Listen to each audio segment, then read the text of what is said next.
based on a true story. A shiver crawls down your spine. What follows will be real. This is not just a story. This is a glimpse into a nightmare lived by the Perron family. The Conjuring film, a chilling tale of their experience in a haunted farmhouse, has terrified audiences worldwide. But the true story, buried in the annals of paranormal investigation, is even more disturbing. This is their story. 1971. The Perron family, excited to start a new chapter, moved into a charming farmhouse in Harrisville, Rhode Island. Roger and Carolyn Perron, along with their 5 daughters, Andrea, Nancy, Christine, Cindy, and April, were ready for a fresh start. Little did they know, their dream home was a gateway to a terrifying reality. The house, with its sprawling land and rustic charm, hid a dark secret, a malevolence that seeped through the very foundation, waiting to latch onto its unsuspecting victims. Their peaceful new life was about to become a living hell. At first the hauntings were subtle, a strange chill in the air despite the summer heat. The smell of rotting flesh, fleeting but unmistakable. Objects moved inexplicably, doors creaked open and slammed shut on their own. The Perrons dismissed these occurrences as the quirks of an old house, but they couldn't ignore the feeling of being watched, of unseen eyes following their every move. As days turned into weeks, the events escalated. Beds shook violently at night. Disembodied voices whispered menacingly in the darkness. Shadowy figures darted in the periphery of their vision. Fear tightened its grip on the Perron family. Their dream home had become a prison of terror. Desperate for help, Carolyn contacted renowned paranormal investigators Ed and Lorraine Warren. Ed, a demonologist, and Lorraine, a clairvoyant, had a reputation for tackling the most challenging cases. They had faced down evil in its many forms, from the haunted artifacts in their museum to the terrifying entity that inspired the Amityville Horror.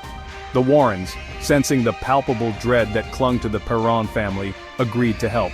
They arrived at the farmhouse armed with their faith, their knowledge, and a collection of tools to combat the unseen forces at play. They were about to confront an evil more insidious than they could have imagined. Section 5. The Shadow of Bathsheba. Through their investigations, the Warrens uncovered a horrifying history. The house, they learned, was once owned by Bathsheba Sherman, a woman accused of witchcraft in the 1800s. Local legend painted Bathsheba as a cruel woman who offered her own child as a sacrifice to the devil. Found not guilty in court, she escaped earthly justice but died under mysterious circumstances on the property.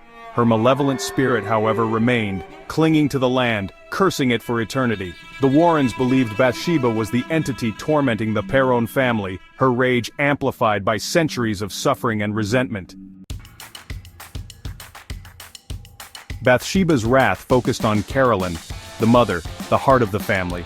She was the most vulnerable, the easiest target for the entity's insidious manipulations. Carolyn would wake up with unexplained bruises, feeling a cold, unseen hand pressing down on her chest. She would hear Bathsheba's voice whispering in her ear, urging her to harm her family. The once vibrant woman grew gaunt and withdrawn, her eyes filled with a terror that no one else could fully comprehend. Bathsheba's aim was not just to torment, it was to possess, to take over Carolyn's body and soul, and use her as a weapon against her own family. The situation escalated. Bathsheba grew bolder, her attacks more violent. The Warrens, realizing the severity of the situation, knew they had to act fast. The only way to save the Perron family, to break Bathsheba's hold, was an exorcism. The air crackled with tension as Ed Warren, armed with prayers and holy relics, confronted the unseen entity. The house shook, as if in the throes of an earthquake. Objects flew across the room. Carolyn, possessed by Bathsheba, thrashed and screamed, her voice distorted and guttural. The battle between good and evil raged within the walls of the farmhouse, the fate of the Perron family hanging precariously in the balance. After an agonizing struggle, Ed, with sheer willpower and unwavering faith, banished Bathsheba's evil presence from Carolyn. The entity retreated, its grip on the family broken. Carolyn, weak but free, collapsed into her husband's arms. The Perron family, forever scarred by their ordeal, knew they could never remain in the house. They packed their belongings and left, leaving behind the nightmare that had haunted their lives.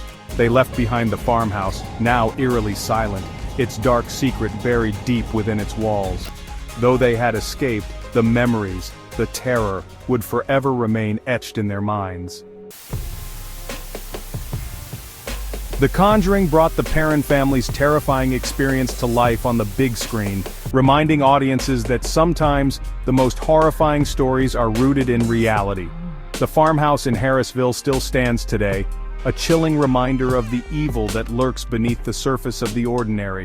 It remains a site of fascination for paranormal enthusiasts, and a source of terror for those who dare to venture within its darkened halls. The Perron story serves as a chilling reminder that evil can lurk in the most unexpected places, and sometimes the darkness we fear the most is not a figment of our imagination, but a terrifying reality. The question remains, will you answer the call?